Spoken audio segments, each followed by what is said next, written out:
સુરતના કાપોદ્રા વિસ્તારમાં રહેતા શ્રમજીવી દંપતીના બે પુત્રીઓ અચાનક જ ક્યાંક ગુમ થઈ ગઈ હતી।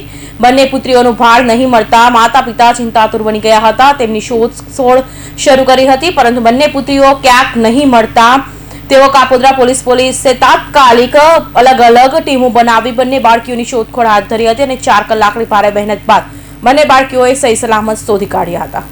કાપોદ્રા પોલીસ પાસેથી મળતી માહિતી મુજબ કાપોદ્રા ખાતે આવેલ ભરવાડ ફળિયામાં રહેતા રવિભાઈ કુનાભાઈ મુખિયા પરિવારમાં પત્ની અને 3 દીકરીઓ સાથે રહે છે।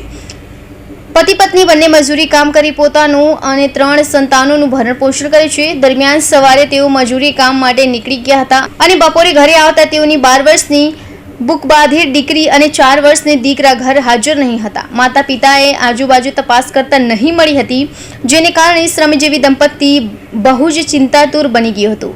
જ્યારે આ મામલે કાપોદ્રા પોલીસ મથકમાં પહોંચ્યું ત્યારે પોલીસે ગંભીરતા લઈ તત્કાલીન તપાસ શરૂ કરી હતી।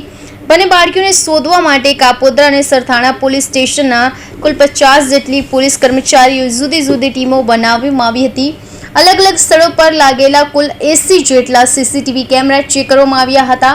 આસપાસના બાગ બગીચાની અંદર પણ તપાસ કરવામાં આવી હતી અને સતત 4 કલાકની ભારે જહેમત બાદ બંને ગુમ થયેલા બાળકીઓ સરથાણા ગિરિરાજ હોટલની સામે ખરદસ રોડ ખાતે સહી સલામત મળી આવી હતી।